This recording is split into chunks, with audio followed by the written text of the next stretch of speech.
Dear plus one commerce students, good morning.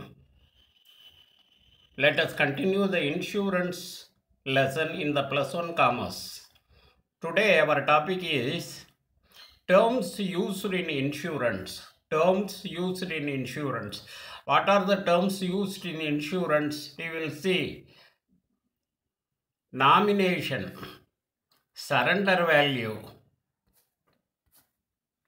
reinsurance, double insurance.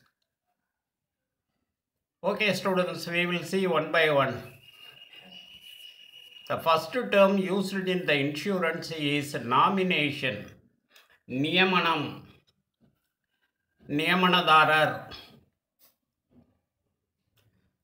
According to section 39 of the Insurance Act 1938, nomination is the process of appointing or nominating a person or persons by the insured to receive the payment of the policy in the event of death.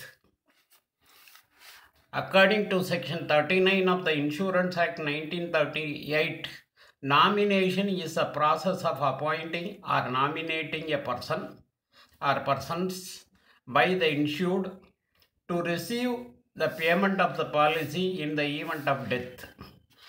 The person who is authorized to receive the payment of the policy is called a nominee.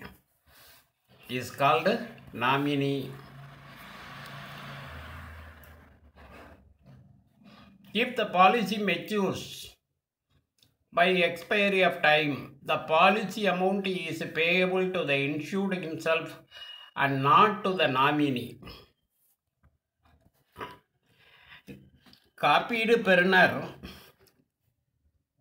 திட்டாவணம் முடிவருவதற்கு முன்பாகவே இடர் ஏற்பட்டு உயிரிழக்கும் தருவாயில் திட்டாவண தொகையை யார்கிட்ட கொடுக்கிறது என்பதை பற்றிய காப்பீட்டு சட்டம் 1938 பிரிவு 39 சில விதிமுறைகளை தெரிவிக்கிறது. காப்பீட்டு சட்டம் 1938 பிரிவு 39 படி காப்பீடு பெறுநர் உயிரிழக்கும் போது அந்த திட்டாவண தொகையை யார்கிட்ட கொடுக்கிறது என்பது பற்றி சில தகவல்களை தெரிவிக்கிறது. காப்பீடு பெறுநர் உயிரோடு இருக்கிறப்ப அவர்கிட்ட உங்களை தவிர இந்த தொகையை வேற யார்கிட்ட கொடுக்க வேண்டும் அப்படிங்கிற உத்தரவை பெற்றுக்கொள்வது.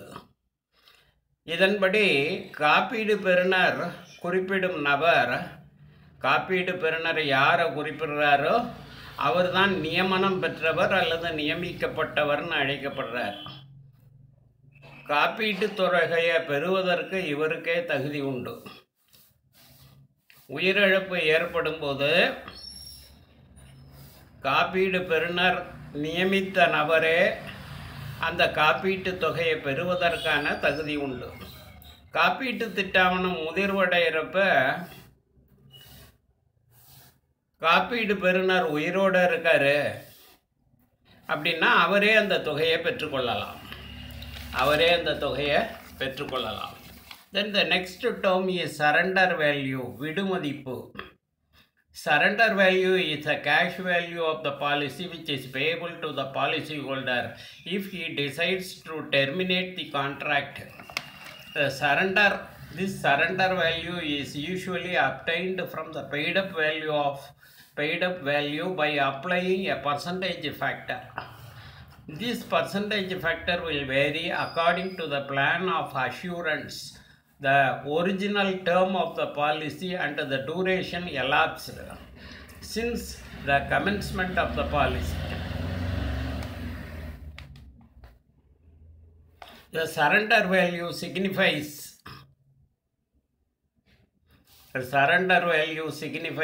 the amount of premium paid which is returned to the policyholder at the time of surrendering the policy. விடுமதிப்பு அப்படிங்கிறது காப்பீடு பெறுநர் திட்டாவணத்தை தொடரக்கூடிய நிலையில் இல்லை அப்படின்னு சொன்னால் அவர் அந்த திட்டாவணத்தை முடிவுக்கு கொண்டு வரலாம். பணம் கட்ட முடியாது, முனைமம் கட்ட முடியாது, சூழ்நிலைகள் மாறி போச்சு, வருமானம் குறைஞ்சி போச்சு, வியாபாரம் சரியில்லை, வருமானம் இல்லை,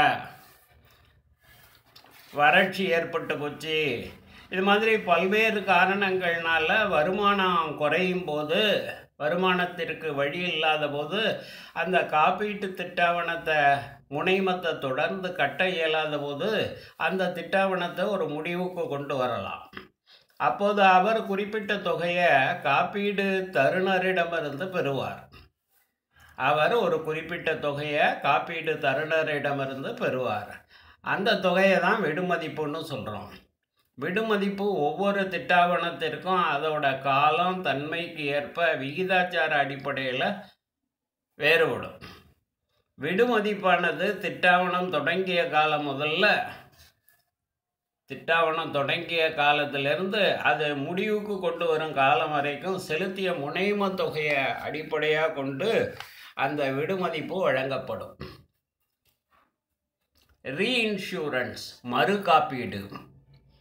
It is a contract of insurance in which an insurer enters into a contract with another insurer to insure the whole or part of the risk covered by the first insurer. It happens when an insurance company feels that it cannot bear the entire risk by itself. In such case, it transfers a part of the risk to other insurance company. மறு காப்பீடுன்னு சொல்கிறோம்.